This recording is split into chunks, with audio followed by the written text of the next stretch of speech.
Hello friend, in this video we are going to create three custom annotation, and with the help of all three annotations we will convert Java object into the JSON object. So we will check one by one. So just I'll create the new package.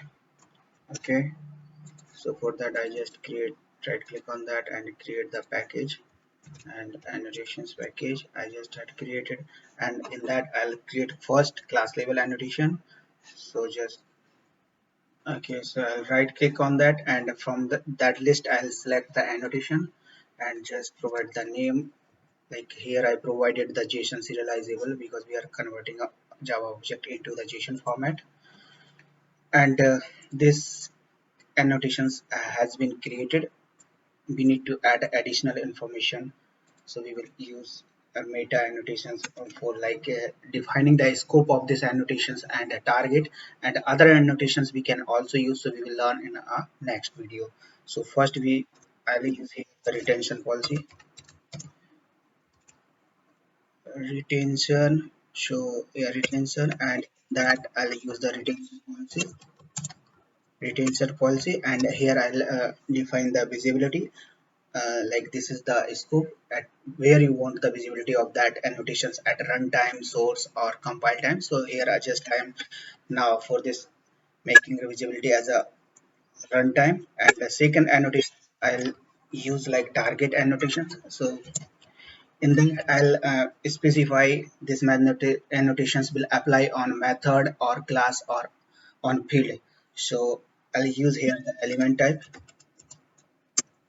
and just I'll use the type. So type means it will apply at the class level. So I just created that annotations at the class level annotations.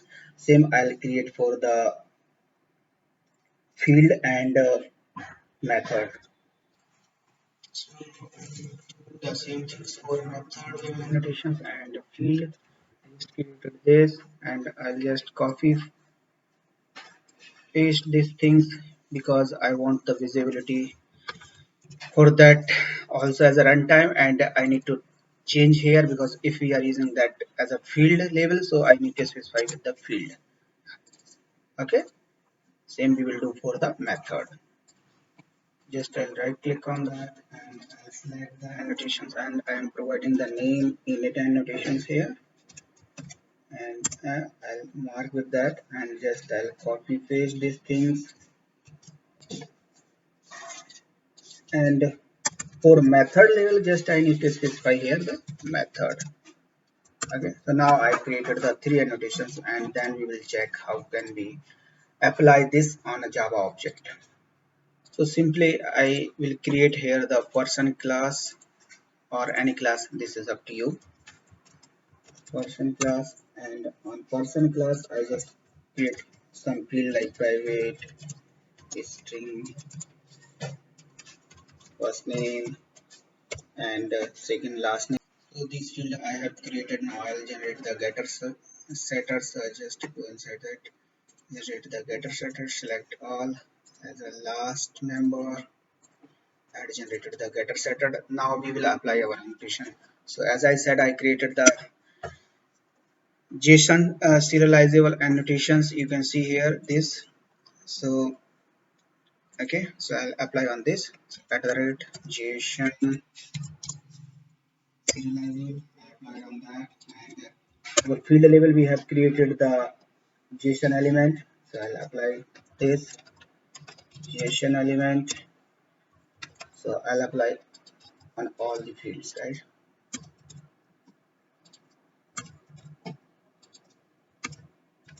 Okay, now we will create the method from where we will initialize the person class object, and that method we will specify with the create annotation.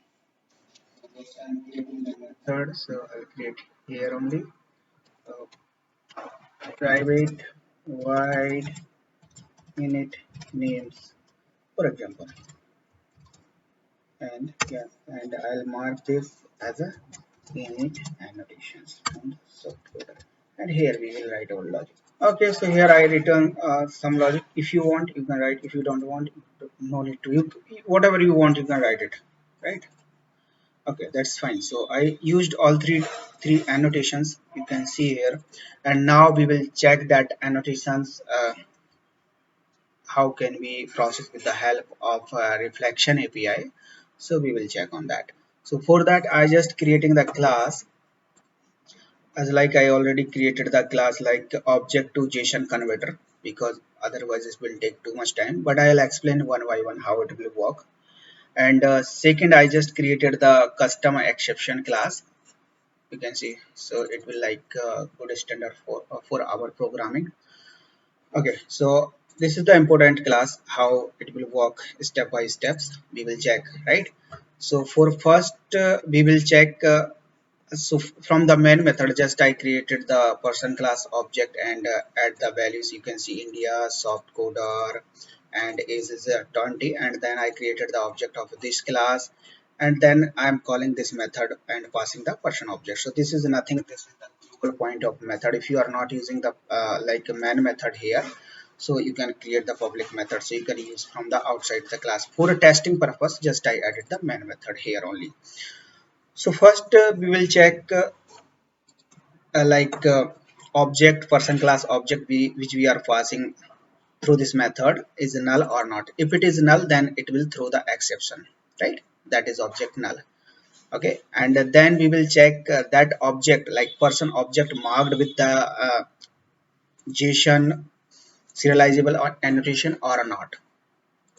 If it is mark, so they are using some APIs from methods from the reflection, so get class, and from that they just check is annotations present. So this is the name of our annotations we have created. If it is a present at class level, then that is fine, then it will not throw the any exception, otherwise it will throw the exception, because that exception based on this check, right? So don't worry about it also, just we are throwing the custom exception because object is not marked, right? And second, so now object is not null, object marked with this. Then second we will check for the method, right? So we will like initializing object from that method. We created the method name like init name. So in that we will just check, we will uh, we will get the class, and then we will get the all methods from the class with the help of get declared methods. And we will iterate through with that, and we will mark this check if annotation present at a method level in it that we have created. So this is the annotations we have created, right? You can see this the annotations we have created, right? This is marked with that.